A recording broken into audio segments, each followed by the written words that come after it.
Welcome to the market money magnet guys. आज यहाँ इस वीडियो में हम बात करने वाले हैं एक ऐसे पूरे सेक्टर की कि जिसकी वजह से डेफिनेटली निफ्टी इफेक्टेड देखने को मिलता है। लेकिन अगर हम आज की बात करें तो निफ्टी ने आज अच्छा परफॉर्मेंस दिखाया है, या कम से कम कल के मुकाबले आज निफ्टी पॉजिटिविटी में हमें देखने को मिला, क्लोजिंग देता हुआ। रिकवरी डेफिनेटली निफ्टी में है, लेकिन अब भी इस पूरे सेक्टर में निगेटिविटी देखने को मिल रही है। हम बात कर रहे हैं none other than IT sector के बारे में। आप यहां देख सकते हैं आईटी सेक्टर का दिग्गज माना जाने वाला इंफोसिस आज निगेटिविटी में देखने को मिला। आप देख सकते हैं, जबकि निफ्टी हमें पॉजिटिविटी में देखने को मिला, या एटलीस्ट निफ्टी में आज थोड़ी पॉजिटिविटी हमें कंपेयर टू कल के मुकाबले देखने को मिली थी। अगर आप इसको 5 डेज के परफॉर्मेंस के हिसाब से देखें तो आपको समझ में आएगा कि लास्ट कुछ दिनों से कम 3-3.5% से ज्यादा की गिरावट इंफोसिस में देखने को मिली है। जबकि हम अगर एक दिन का परफॉर्मेंस देखें तो आप देख सकते हैं स्लाइटली 0.68 यानी करीबन % की गिरावट ही देखने को मिलती है। लेकिन आप इसको बंच ऑफ डेज यानी 5 डेज के हिसाब से देखें तो 3.81% की गिरावट है। अगर सेम हम जाके टीसीएस को चेक करें कि जो निफ्टी आईटी में बहुत ज्यादा कंट्रीब्यूशन रखता है, तो इसकी में भी आप देख सकते एक दिन का परफॉर्मेंस आज का जो है ये 0.33% की गिरावट है। यही अगर आप 5 दिन का परफॉर्मेंस इसका देखेंगे तो इसमें भी करीबन 1.5% से ज्यादा की गिरावट हमें देखने को मिल रही है। इसके अलावा अगर हम टेक महिंद्रा की बात करें, जो कि आईटी सेक्टर से ही बिलोंग करता है, और आईटी सेक्टर का ये स्टॉक भी आप देख सकते आज क्लोजिंग के वक्त निगेटिविटी में है। जबकि निफ्टी आप अगर देखेंगे तो निफ्टी पॉजिटिविटी में आज क्लोजिंग दिया है। चलिए हम एक बार देख ही लेते हैं निफ्टी। आप देख सकते हैं यहाँ पे निफ्टी जो है इसने आज का जो इसका क्लोजिंग है ये पॉजिटिव में दिखाया है। जबकि लास्ट अगर 5 डेज का परफॉर्मेंस देखेंगे तो निफ्टी निगेटिविटी में ही था, जो कि आज हमें पॉजिटिव में देखने को मिल रहा है। कंपेयर अगर हम आईटी सेक्टर के किसी भी स्टॉक से करें तो सेम डे आज वो निगेटिविटी में ही क्लोजिंग दे रहे हैं, और लास्ट 5 डेज का इनका परफॉर्मेंस जो है उनका क्लोजिंग भी निगेटिविटी में ही देखने को मिल रहा है। अब यहाँ पे टेक महिंद्रा के बाद अगर हम HCL टेक के बारे में बात करें तो HCL टेक भी आप देख सकते हैं आज निगेटिविटी में ही इसका क्लोजिंग देखने को मिल रहा है।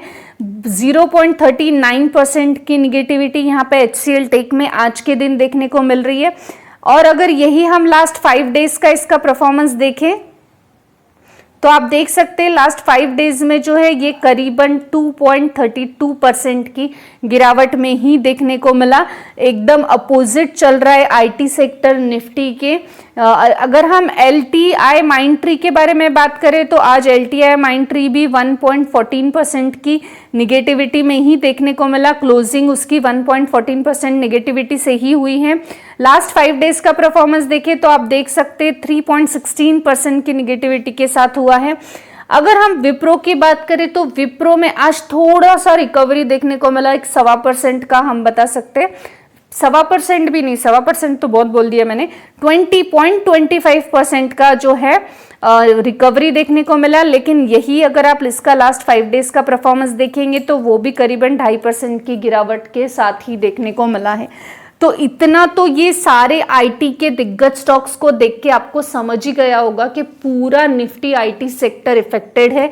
लास्ट 5 डेज का जो परफॉर्मेंस है ये डेफिनेटली 2-2.5% से ज़्यादा निगेटिविटी में है, और हर रोज का परफॉर्मेंस यानी हम आज का देखें तब भी यहाँ स्लाइटली गिरावट के साथ ही सारे स्टॉक्स ने क्लोजिंग दिखाई है एक्सेप्ट विप्रो। अब पूरा निफ्टी आईटी निगेटिविटी में क्यों है, जबकि निफ्टी 50 में जो है रिकवरी हमें देखने को मिल रही है। निफ्टी 50 ने आज करीबन 0.50% की रिकवरी के साथ क्लोजिंग दिया है, जो कि लास्ट कुछ दिनों से निगेटिविटी में ही देखने को मिल रहा था। इससे इतना तो क्लियर है कि आईटी के पूरे स्टॉक्स जो है ये आईटी पूरा सेक्टर ही निगेटिविटी में है। अब शेयर मार्केट में अगर कोई भी चीज हो रही है तो उसके पीछे कुछ ना कुछ रीजन डेफिनेटली देखने को मिलता है, चाहे पॉजिटिव हो चाहे निगेटिव हो। अब ये निगेटिविटी के पीछे का रीजन क्या है हम ये जानते हैं। इसके पीछे का जो मोस्ट इंपॉर्टेंट रीजन है वो है एसेंचर।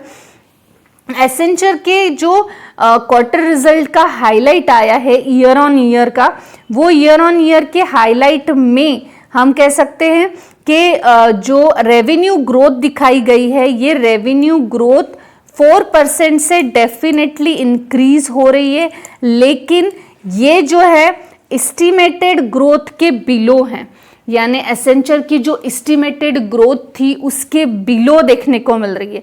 और जब भी ऐसा होता है, एसेंचर इफेक्ट करता है, तब इंडियन आईटी कंपनियां डायरेक्ट इफेक्ट करती है। अब एसेंचर इफेक्ट कर रहा है तो साथ साथ इंडियन आईटी कंपनियां भी इफेक्ट कर रही है।